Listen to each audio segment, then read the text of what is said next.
What happened? A historic turning point. The Ukrainian armed forces are reclaiming territory. Russia lost the winter battle. Ukraine has changed the course of the war. Spring and summer are also on our side. Syrskyi is changing the rules of the game. New Ukrainian army corps and large-scale operations. The result, the southern front has been breached. Putin's army is retreating in panic. Russia's losses have reached a colossal maximum. Meanwhile, Fedorov simply crushed Russia. The main trump card has been put on the table. The Russian army is completely blinded on the front lines, total chaos. And Ukraine has also created its own ballistic missiles. The deadly Pelican is ready to strike Kursk and Belgorod. Putin is being finished off by a historic Ramstein. The West is sending weapons and billions of dollars. How Ukraine reduced Putin's plans to zero? Watch in our report. My respects, I'm Andriy Silakov, and this is the channel Ukraine Today. We're bringing you the hottest news. A historic turning point has occurred. We are taking more than we are losing. Good news from the front lines. Russia has suffered a crushing defeat in the winter battle while Ukraine has held out and moved forward. Military analyst Taras Chmut made a crucial statement. For the first time in many months of intense fighting, we have begun to liberate more Ukrainian territory than we are losing. The turning point has arrived. The initiative is gradually shifting into the hands of our titans. And Ukraine is powerfully reclaiming what is hers. Russia has lost the battle for winter. And we have won. The first day of spring. The sunny days are getting longer. It is getting warmer. Ukraine continues to fight. For the first time in many months, or perhaps years, at the front we have begun to liberate more territory than we are losing. One possible reason is a change in tactics. Syrskyi is changing the rules. To strike the enemy even more effectively, Commander-in-Chief Syrskyi announced the completion of a historic core reform in the army. No more Soviet-style methods. Only NATO-scale operations. More than 36,000 soldiers have already been transferred under the command of new, powerful corps. Drone battalions are turning into entire regiments, and powerful artillery brigades are being created. Command and control of the troops has also become much more effective, which allows us to conduct large-scale offensive operations and save the lives of our heroes. Switching to the core system has relieved the command structure and significantly improved troop management. And here is the result. A breakthrough in the south. 400 square kilometers are home again. Commander-in-Chief Oleksandr Syrskyi has officially confirmed the crushing successes of the armed forces of Ukraine on the southern front. Our remote assault troops have driven a deep wedge into the enemy's defenses on the border of Zaporizhzhia and Dnipropetrovsk regions. In a short period of time, we regained control over 400 square kilometers. And we drove the occupiers out of 8 settlements. The enemy's Vostok group is being disgracefully thrown out beyond the administrative borders of Dnipropetrovsk region. Despite the enemy's active assault operations, the units of the airborne assault group are repelling all attacks and successfully carrying out offensive actions. On top of that, the Russian army has been blinded. A complete loss of communication and Starlink. The successful breakthroughs in the USSR coincided with the Russians being completely cut off from access to Starlink terminals on the front line. The much-vaunted Russian army was left without its main means of communication, and the cherry on top was their own doing. Roskomnadzor slowed down Telegram. Total chaos broke out among the occupiers' units, coordination collapsed, and Ukrainian assault troops took perfect advantage of this panic. There in the Dnipropetrovsk and Zaporizhzhia regions, our defenders achieved significant tactical successes. And these are not isolated incidents, but systematic work. And another 156 occupiers per kilometer. Defense Minister Mikhailo Fedorov announced simply shocking figures. Losses of the Russian army. For every kilometer captured in Donbas, Putin's generals sacrifice 156 of their own soldiers. The occupiers' losses are absolutely catastrophic. According to the minister, the goal of the Ukrainian army is to raise this number to 200 killed orcs per kilometer, to make any further advance by the enemy virtually impossible. In Donetsk region, that's 156 soldiers per 1 square kilometer. Our target is more than 200 killed occupiers for every square kilometer. This is the level of losses at which further advance becomes impossible. Our goal is to stop the enemy in every domain, on land, at sea, and in cyberspace. We know how to achieve this. Meanwhile, Ukraine's new tech bird, the Pelican, is ready. The worst for the Kremlin is only just beginning. Ukraine has successfully tested its newest ballistic missile, the FP-7 Pelican. This monster, weighing 150 kilograms, flies at a speed of 1,500 meters per second. It will take a miracle for Russian air defense to shoot it down. The interception window is a mere 17 seconds. The range is up to 200 kilometers. This means that Kursk, Belgorod, Voronezh, and Bryansk are all under our steel crosshairs. Engineers are already preparing a version with an 850-kilometer range to easily reach Moscow. Russian analysts are already shaking in their boots. The key factor determining the real threat of this new weapon will be the scale of its mass production. Although the initial statements about the production rate of the Flamingo missiles were not accurate, after 6 months their use has noticeably increased, indicating a ramp-up in manufacturing capacity. And the final nail in the coffin of Russian aggression. While we are developing our own weapons, the West is giving us mountains of theirs. Mikhailo Fedorov brought wonderful news from Ramstein. The Allies have allocated a historic support budget of $38 billion for weapons. On top of that, the Netherlands, Britain, Norway, and Sweden are pouring $500 million purely into air defense. And we're also receiving the legendary PAC-3 missile interceptors, long-range artillery, and critically important ammunition for the F-16. The arsenal of the Ukrainian armed forces is packed to the brim. Hellish pelicans and lasers. Ukraine is burning out the horde with its own weapons. Our legendary Flamingo missile is now joined by the newest devastating ballistic missile, the Pelican. And our domestic laser systems are already mercilessly turning Putin's Shaheds to ashes.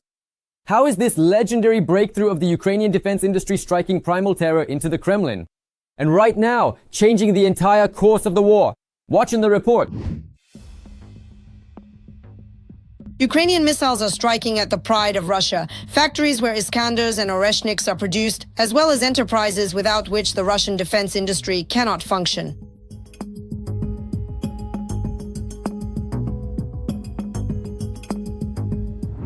The beautiful Ukrainian flamingos are currently out on the hunt.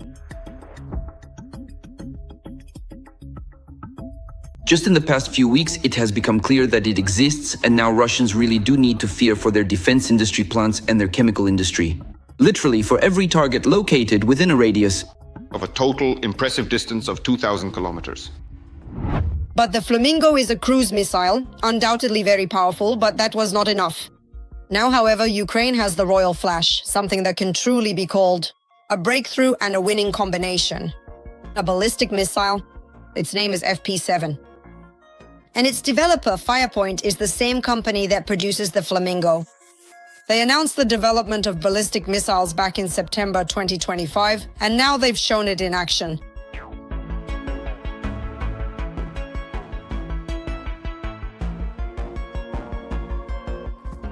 According to the technical specifications, the FP7 has a strike range of 200 kilometers, a maximum speed of 1,500 meters per second, and a circular error probable of 14 meters.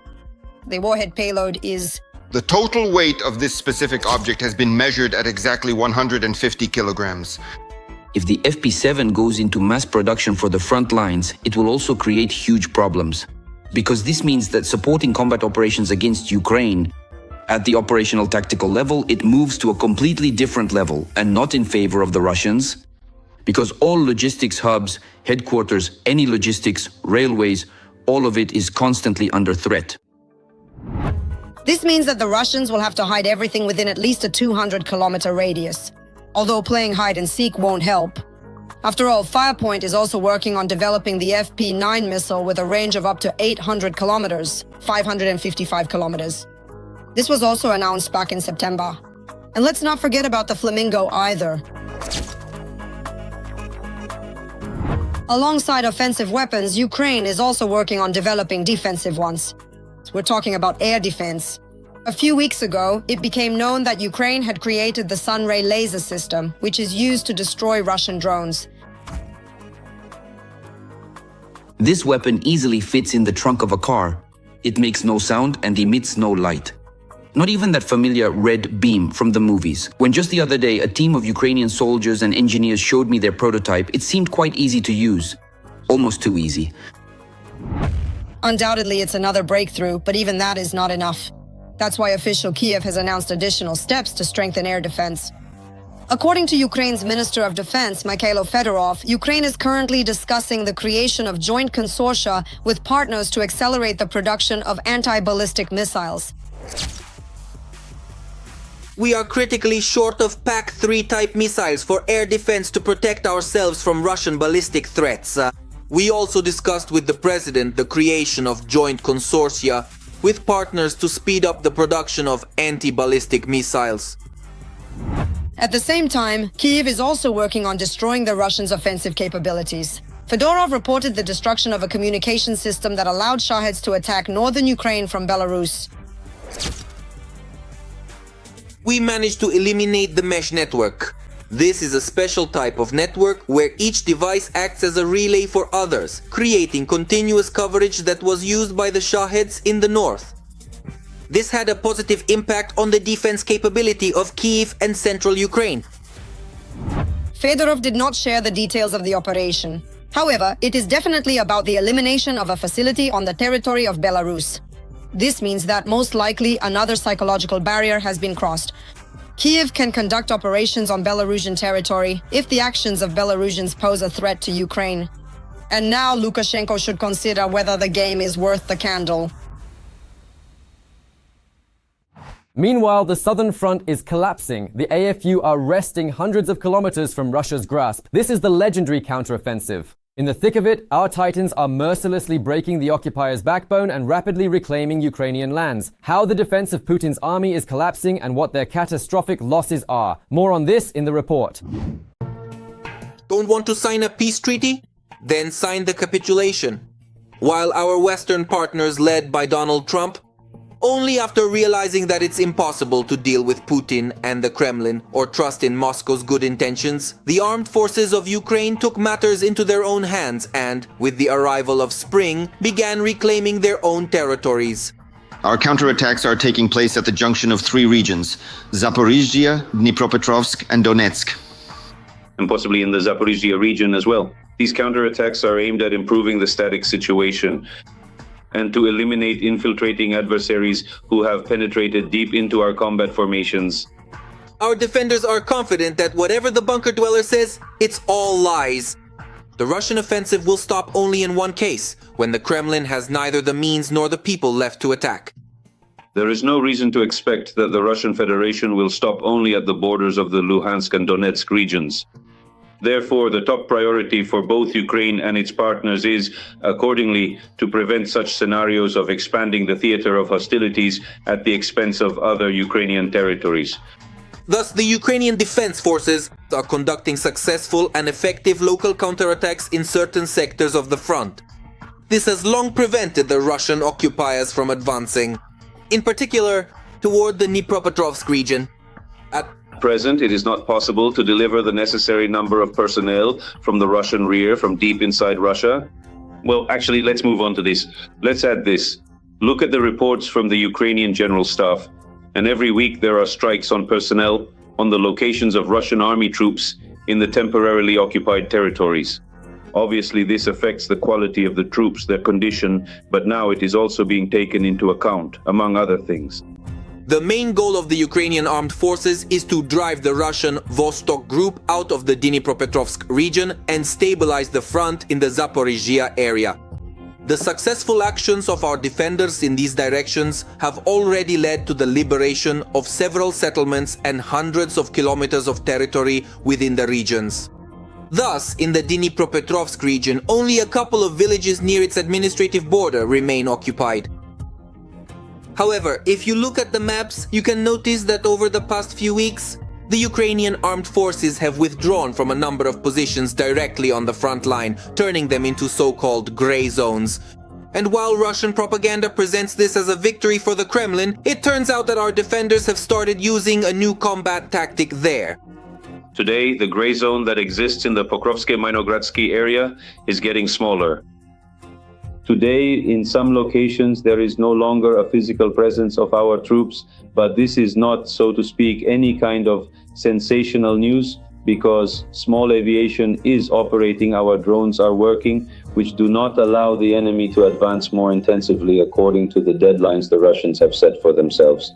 All this gives analysts the right to say that the Ukrainian military campaign of 2026 has not only begun, but is entering an active phase.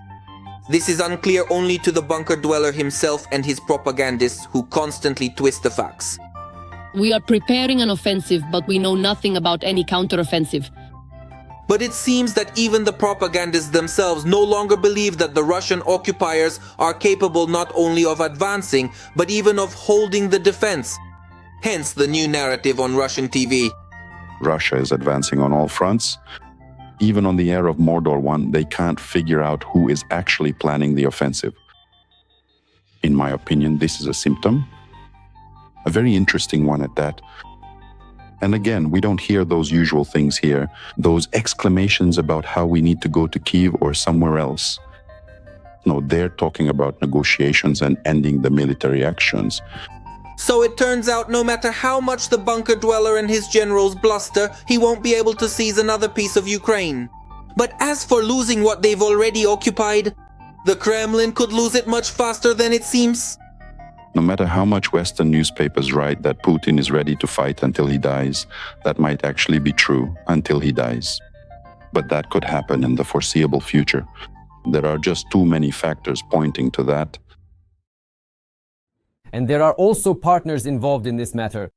Paris and London are arming our Titans with precision bombs and the latest missiles, leaving the occupiers with nowhere to hide. How this hellish Western arsenal is changing the rules of the game on the front right now and will reduce the Russian army to zero, you'll find out in this report. This is a strike on an ammunition depot and occupier positions with AASM hammer bombs in the Belgorod region. The launch was carried out from MiG-29 fighter jets. The AASM Hammer are guided aerial bombs with a 250-kilogram warhead, a smaller counterpart to the Russian Kievs. France is now preparing record deliveries of ASM guided aerial bombs, Hammer bombs for Ukraine. This was reported by the Ministry of Defense. Ukraine and France continue to work on a record level of deliveries of guided aerial bombs. Hammer for our country. In the French Air and Space Force, Hammer aerial bombs can be used from a whole range of aircraft. In particular, they are compatible with the F-16, Dassault Rafale, Mirage 2000D and others. In the Ukrainian Air Force, these aerial bombs have been adapted for launches from MiG-29 aircraft. The Ministry of Defense of Ukraine. Thanks to the guidance unit, which can use inertial, satellite, laser, or infrared targeting, these bombs hit their targets with a deviation of up to 10 meters. The booster allows them to destroy enemy targets at distances of up to 70 kilometers. Therefore, aircraft can drop them from a safe distance. In 2025, the Ukrainian Air Force systematically struck military targets not only in the occupied parts of Ukraine, but also in the Kursk and Belgorod regions using AASM Hammer missiles. France is significantly ramping up production of these aerial bombs. During 2025, 1,200 AASM Hammer bombs were produced, compared to 830 in 2024. The first 50 aerial bombs were delivered to Ukraine back at the beginning of 2024. And that's not all the good news for protecting Ukrainian skies from constant drone attacks.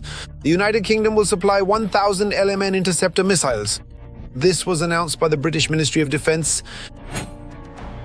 The United Kingdom plans to deliver another 1,000 lightweight multi-purpose missiles manufactured in Belfast, which will be crucial for protecting Ukrainian infrastructure and cities from the increasing drone and missile attacks from Russia. The UK Ministry of Defense. In addition, Ukraine will receive air defense systems worth nearly $600 million. Thus, in the coming months, the United Kingdom will supply Kyiv with an additional 1,200 air defense missiles and 200,000 artillery shells as part of the Air Defense Consortium. On the 4th anniversary of the start of the full-scale invasion, British Prime Minister Keir Starmer stated that Ukraine can count on his country's support until victory is achieved.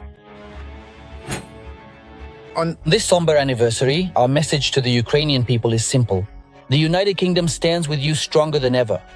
That is why today we are announcing new support and will continue to support Ukraine for as long as it takes.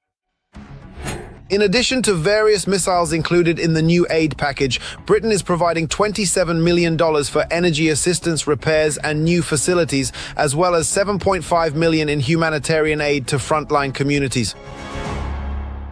And what do you think about these events?